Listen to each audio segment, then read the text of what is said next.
అమ్మ నవ్వు ఒక వరం, ఆ వరమే అందరికి వరాలు ఇస్తున్నది అనేది మీరు అందరు గ్రహించాలి.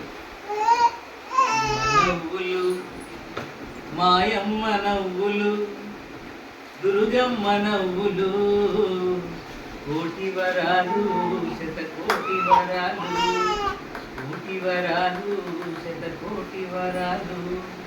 అమ్మ నవ్వులు జగదాంబ నవ్వులు, మాయమ్మ నవ్వులు, కోటి వరాలు శతకోటి వరాలు.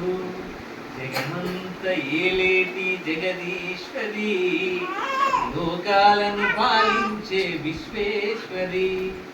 అమ్మ నవ్వు చూడగానే జన్మ పావనం, మా జన్మ పావనం. అమ్మ నవ్వులు మాయమ్మ నవ్వులు, దుర్గమ్మ నవ్వులు, కోటి వరాలు శతకోటి వరాలు, కోటి వరాలు